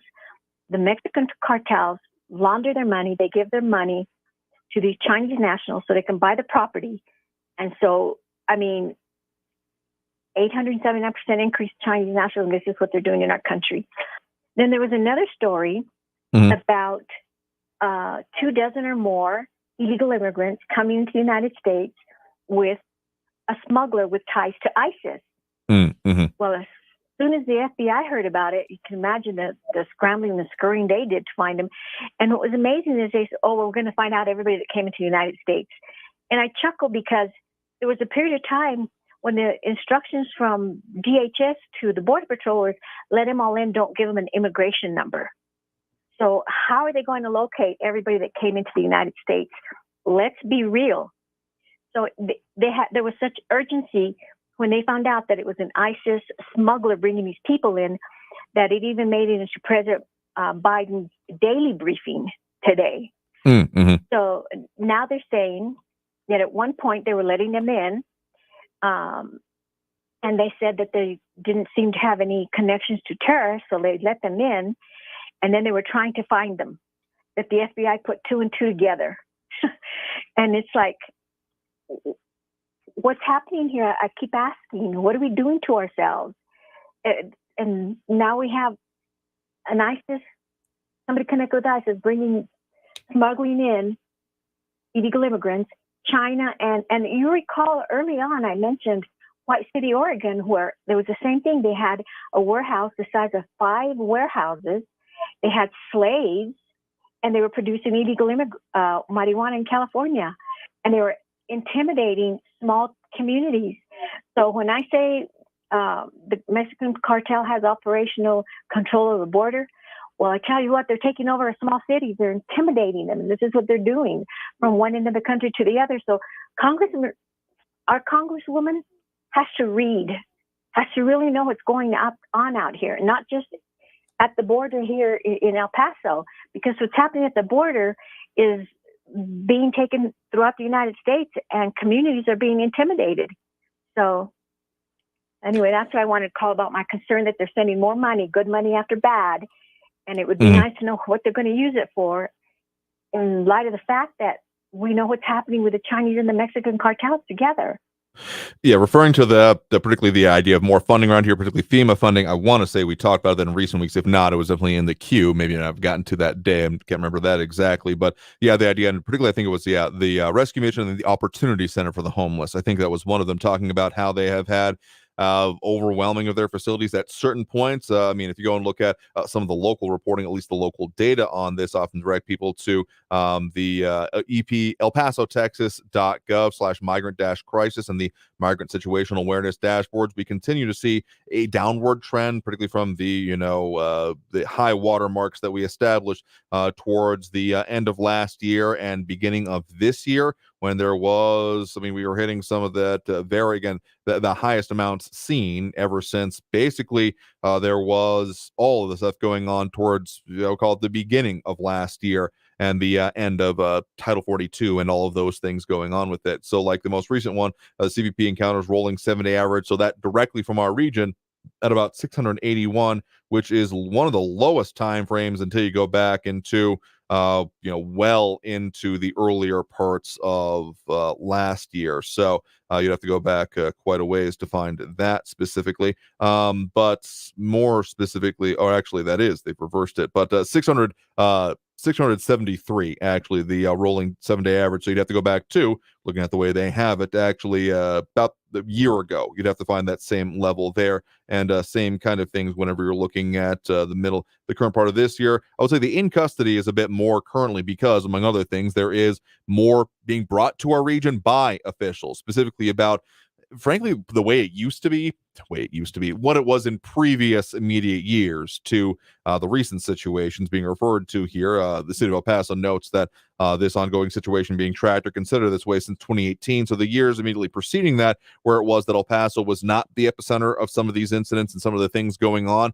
and that El Paso's facilities in need otherwise having people who are already in the country needing to be processed to this area to be processed. So a return to form, I don't know if I will totally refer to it that way, but that's one of the things in consideration. So those are some of the aspects of what has been previously called by, and the idea of, issues at the border affecting other parts of the country. Obviously, we've had, among other things, mayors of New York, LA, Chicago, among other things, particularly New York comes to mind, of course, when talking about them having issues, concerns about being able to handle what has been either arriving, being bused, some of the governor's efforts, Governor Greg Abbott, that is, among other things. So it's certainly, I won't disagree with you that it's multifaceted, even if some of those other subsequent crimes do have questions laced on them as well. But what I'll say on this is that the idea of more funding coming to it, or at the very least, it doesn't look like the city has on that same page particularly adjusted or updated the costs and reimbursement. They still have the one from the first quarter of this year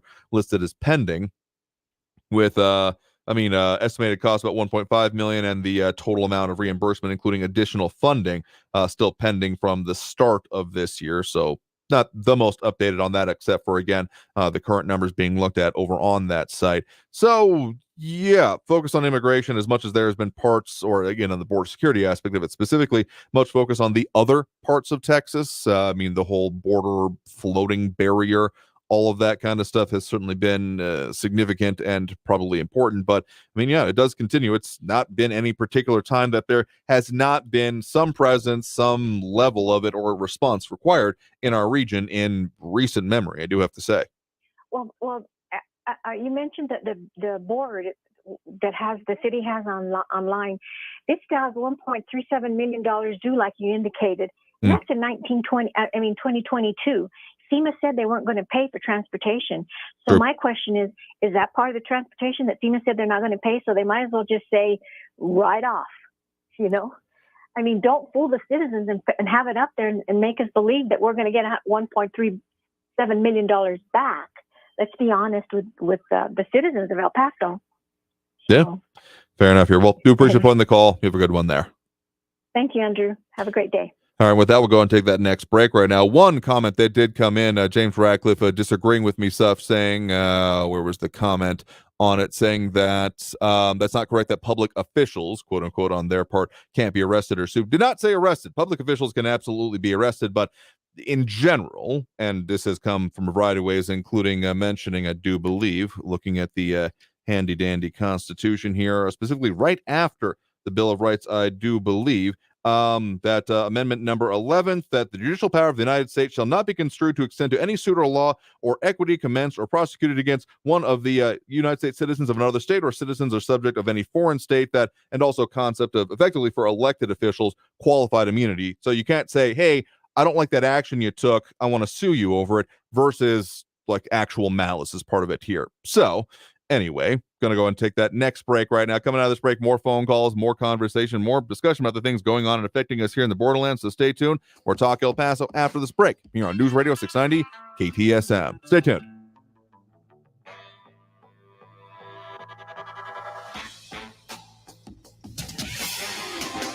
El Paso's News Radio 690 KTSM. Hello, everyone. This is Robert Olguin with your KFOX 14 news update. A freight train derailed this afternoon in central El Paso. That derailment happened near East Missouri and North Cotton. The scene was handed over to Union Pacific for investigation and cleanup. No hazardous materials were found present. According to El Paso Fire, the train was carrying grain. A spokesman for Union Pacific said about 13 train cars derailed, spilling soybean meal. 10 of the 13 cars derailed in the upright position. No injuries were reported. The city of El Paso has proclaimed today, August 29th, as Chico's Tacos Day. Chico's Tacos was founded on July 4th, 1953 by the late Joe Mora. The restaurant chain is run by Mora's sons and grandsons. The signature tacos have been featured nationally by the Food Network and the Cooking Channel. There are 4 locations in El Paso. This has been your KFOX 14 News Update. I'm Robert Olguin. News Radio 690. Traffic all day.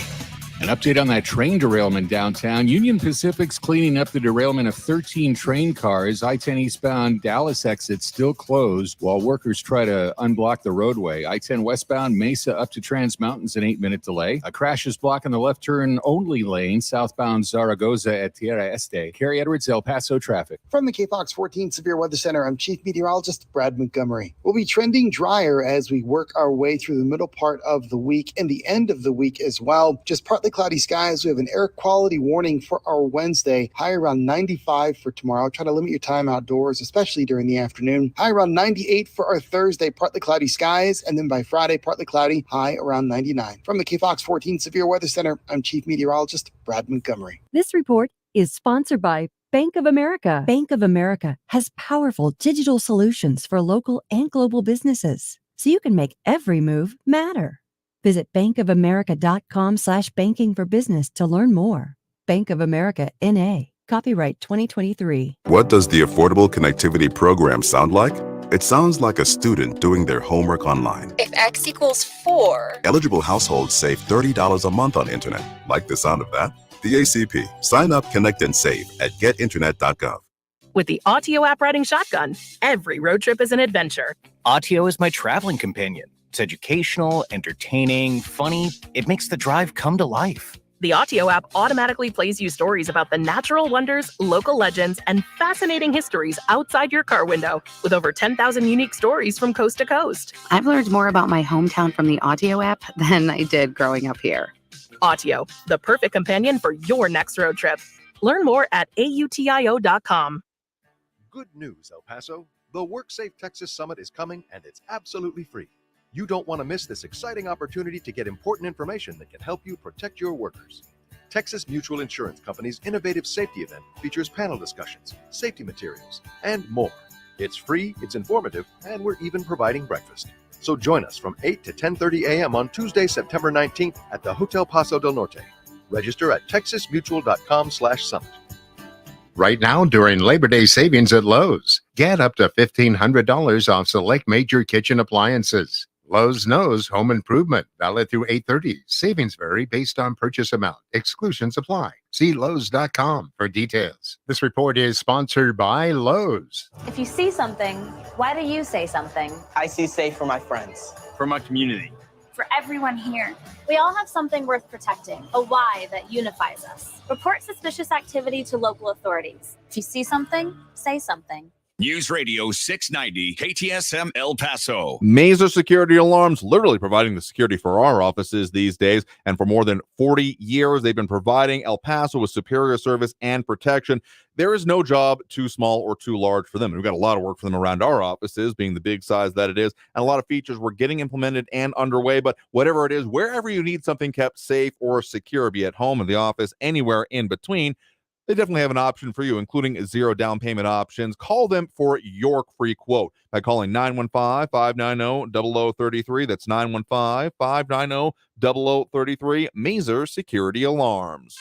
Live from the KTSM AM 690 studios, it's Talk El Paso with Andrew J. Polk. To be a part of the show, call 915-544-KTSM or follow on Facebook at facebook.com/Talk El Paso. Now here's your host, Andrew J. Polk. Thank you all so very much for joining us here for Talk El Paso, airing live on News Radio 690 KTSM. I am your host, Andrew J. Polk. Thank you for tuning in. However you may be doing so, a lot of ways to interact with the show, particularly at this point during the program. Getting close to the end of it, but we'll squeeze in the calls that we can. 915-544-5876. 915-544-KTSM is the number to call.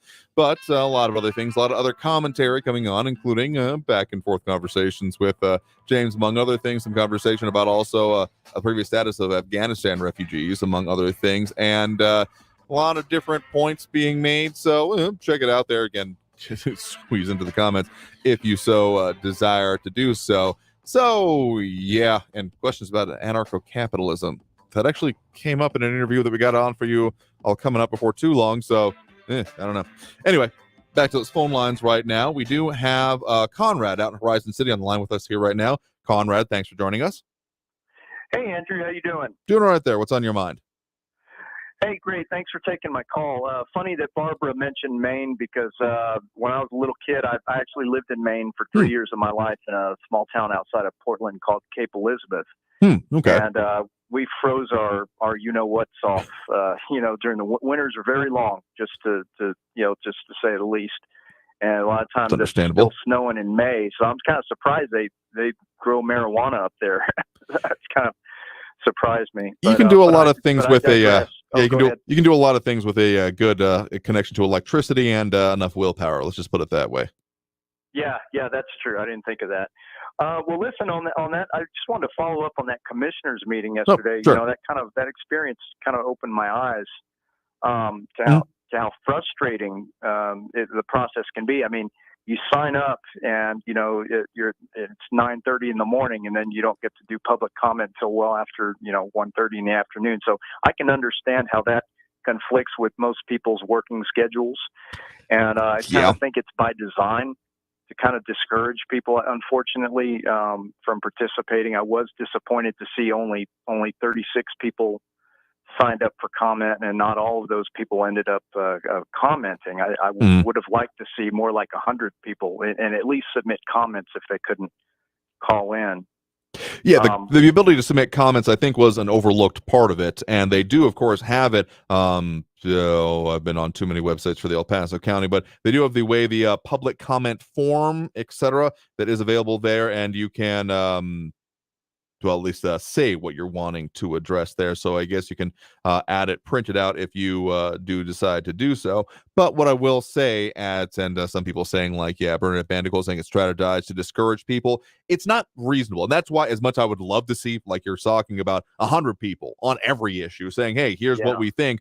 It's not terrifically reasonable to expect anyone to be able to take the time out of their life, which is why a solution, and I'm not calling this an easy one, but to have more like essentially voter advocacy groups, because we have certainly had a number of individuals in different forms and formats over the years take it on themselves to speak their own mind when it comes to these things. Even that's why I kind of say that it kind of fades into the background, kind of the lull of the noise sort of thing, with there being the familiar faces that exist at those here. So I'm not saying I disagree with their efforts by any means, but I think that is pretty easy for then elected officials in whatever body we're talking about, the ones I can think of most here, county commissioners and city council, just kind of being like, oh, well, these are the usual players, and do they actually represent anyone? And that's kind of the key point, I would say, is that having voter advocacy organizations, or whatever format, whatever you want to end up calling them, saying like, hey, we have talked with our membership, kind of getting towards the just saying, hey, we're talking for people, and here's what they have to say about us, and we're bringing that to you. That might be a little bit closer to the pin on the idea of having that feedback and making it where it's not just someone who has taken the time out of their day, but maybe a little bit more representative. I don't know. It's maybe a pipe dream, but it's the best idea I've come up with anyway. Sure. Well, that in that budget, and it's important to look at the budget. And I wish that, we should all try to educate ourselves as taxpayers to understand, how that works out, so we know where our money's going. And in Samaniego, it was right in saying that, of course, that's the raises, the 16% raise, which is so controversial, is a very small portion of that budget. Sure. However, with everything going on with the gas card, kerfuffle, all that. And I know there's like another meeting tonight, I think, with the Ethics Review Board, and that's something completely separate from the Commissioner's Court. True. But still, it kind of sows the seeds of distrust. And I think that this kind of raise right now it's a very generous raise, like I mentioned in my comments yesterday. It kind of lends itself to this kind of appearance of impropriety. And while, they're raising the rates, they're getting a raise to their salaries. And meanwhile, most El Paso county residents are not getting a raise to their salaries or income, and they're having an extra tax burden. So, I mean, that's just something I wanted to point out. And I think that's really what makes people angry. And I think these four the commissioners, and of course, Holguin is my new hero. I think she's great. She's the one who held out on and voted no. But I think that they already had their minds made up, and I think that this, unfortunately, the comments was just, it was a formality. It really was a formality, because I've seen news clips with this Commissioner Coronado. He was already saying, well, we have to raise rates, and these guys were not going to change their mind. And I just think, though, if more people, if there had been 100 commenters, to really take up their time, there'd be a little bit more pressure on them. But I still don't think it ultimately would have made a difference. They had their mind made up. They're going to do what they have to do. But I hope folks remember this the next time we go to the polls, and vote accordingly. I would certainly agree with you there. So again, referring back to my handy dandy Constitution here, because I always forget the number of it. What is it, the 26th, 28th? I often forget exactly which one it is. The most recent one that is about immediately that 26th. I always forget which one it is, but of the 27th rather, the 27th Amendment, saying that one Congress cannot pass its own raises, and then only goes into effect into the next Congress, with the ever so slight implication being, I think, that you might get voted out of office since you voted a pay raise, and then the person replacing you will get it. That obviously does not go straight down to the local level, but I feel like that could be something that could effectively be done by the will of the voters if they so choose, or take this issue all the way to the ballot box. Sure. Well, even Holguin mentioned some other monies, and correct me if I'm wrong on this. I think she had cited, like, there's some money coming in from FEMA or some other sources, and that they should wait and kind of put that on the table for now, and voting on that rate. And they were dead set against doing that. They wanted to go ahead and vote it in. It kind of makes me suspicious that maybe they wanted to go ahead and hurry this thing through so that they could secure that raise. I mean, I don't know. Maybe that's just my opinion. I'm not, trying to get into conspiracies or anything like that, but it just seems kind of like they're trying to rush it. And I mean, I'll say that particularly from that part that we played from El Paso County Judge Ricardo Samaniego, I mean, he did address the pay raise and the optics of that, and kind of gave out the challenge, as was further quoted by our news partners at KFOX 14, where he said, if there's anybody here or any of the commissioners that are opposed to that, they are very welcome to donate the money back, and gave the idea that basically, if we're not investing in El Paso, why would anyone else want to? So, I mean, he talked mostly about, in his comments, about how El Paso deserves this. We have things we need to do and projects that need to get underway and will cost more in the long run. And of course, I mean, there's some validity and further argumentation that could be happen on all of those points here. But I'll say that, this going through, I got to say, the optics of it, not the most flattering, certainly. And the idea of saying, okay, well, we need to do these things. I don't know, the way I might have gone about it, not being in that position, or not, of course, being an elected official in any capacity and having no particular interest in doing that at this point in time, I would have said that mine, been like, okay, we understand, we share the pain, and that's why amongst all the other budget items, this is the part we are foregoing. Like, even keep the part in place for the other elected officials, the ones that don't approve their own pay raises. And I don't know, maybe just say like, hey, we're going to put that part on the ballot, if that would even be possible. That would have been the way I would have preferred to have gone about it. Yeah, exactly. Well, I agree with that. Well, that's really all I had today. Thanks for your time again, and wanted to follow up on what I did yesterday. I'm kind of surprised that some of my comments actually made it on the news last night. I heard myself. You were in a good position there, and so that was one of the ones I thought I recognized. So do appreciate the point in the call, and you're talking with us about it today. You have a good one there. You too. Thanks, Andrew. Bye. All right, I think we have time for squeezing in the calls that we can. Here we do have Frankie Massey on the line with us here right now. Frankie, thanks for joining us.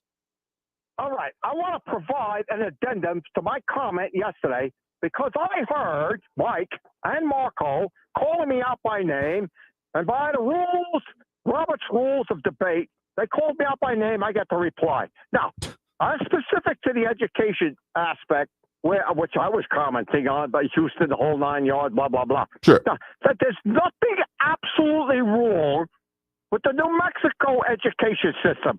We have got eminently qualified teachers here in the entire state of New Mexico. Where the problem lies is the stupid parents that don't provide their kids the support when they go to school. The teacher's out there to provide instruction. And if the kid sits there like a bump on a log because the parents don't care, why is that the fault of the teacher in New Mexico or Texas or Utah or any of the 50 states in the United States of America. Now, when I was in the Army in Germany and also in Asia, they have a different education system, and they don't mess around. You go to school in Germany, you're sitting there, you better pay attention. There's no nonsense, no tattoos, no rings hanging out of your nose, no smoking and joking, no chewing gum in class. This is the way it is. But we here in the United States decide, we got to do it different. We got to just pander to these kids. And I'm not blaming the kids, by the way. I'm not, for the most part. It's their parents that won't support their kid going to school. And that's my comment. I get what you're saying, and that, I mean, there is certainly a lot of, the change in generations that's been observed about, as opposed to asking the kid, why are your grades bad, to then accusing the teacher, why are the children's grades bad? Like, that idea that has been very much commented on, it can certainly exist and is concerning in its own right. I can't imagine going about that. But I will say this, once you start, particularly with the interview we had on today about the hardest working states part of it, and how Texas ranks number 6 and New Mexico ranking 50th, tied specifically for 48th with a couple of other states, including Alaska. I forget the other one offhand, on the idea of the particularly the idle youth aspect of it here. Like, sure, individual circumstances are going to vary, but once you start getting an aggregate, it makes you wonder about, okay, is the approach working for the way that it is even just set up as a system? You can slice and dice this thing 14 different ways at Sunday. The United States education system is brilliant if it's done correctly. But I pointed this out to you and everybody else out there in the Southwest border region. If you're going to have super qualified teachers, know their stuff, present this to their class, and the class sits there like a bump on a log because either they themselves, for whatever reason, but mostly, again, it is the lack of influence on the parent. That's the point. Now, until you fix that stuff, whether it's New Mexico, Texas, Utah, I don't care where it's at, we're still going to be suffering in lackadaisical aspects relative to education, in the ranking aspects I'm talking about. That's my point. Okay, no, I get your point there, and of course, we've seen some different approaches being taken, or at least embarked upon by Texas and New Mexico on these issues, and we'll see how this ends up working out. Probably a little bit too close to the implementation time to truly see any effects going on, but it was within recent years, like we were talking about yesterday, that there was, National Guard members having to suit up and be present to provide the fill-in education services. So there are definitely issues needing to be addressed that will be taking more than just the year they're implemented, or the couple of years even after, to start seeing those. We're talking about practically generational changes. Well, all I'm going to say, here in the beautiful downtown Messiah, there's this lovely young lady. She's 24, 25, got a master's in education. She's starting her first day next week in one of our local elementary schools. She's absolutely gorgeous, the most beautiful young teacher lady. If I was 6, 7, 8 years old, there'd be an apple every day on her desk from me. She is so smart, and I know that she's going to be able to impart her wisdom and her ability to those kids that pay attention, for crying out loud. That's what I want to say. Yeah, there's more to be said on that, I'm sure, but appreciate the point in the call. You have a good one there. Okay, Andrew, take care. And with that, I think we're going to have to call it there for the day, because we are not even out of time here for this segment, but for this show. So I want to thank everyone that did tune in, call in, comment, participate in the show. We'll do it again tomorrow. So a couple of things we got working on for you. Some conversation. I know we've had people calling in and commenting about cryptocurrency, a little bit more maybe nationally focused, but certainly bringing it down to what do people need to know about, particularly some regulations that are being proposed at the national level. So we'll have to leave it there for today, and a whole lot more that we're working on for you in future editions. But until then, until next time, as we're live every Monday through Friday, 4 to 6 p.m., I want you all to stay safe out there, look twice for motorcycles when out on the road, and have a great evening, y'all. We'll see you tomorrow.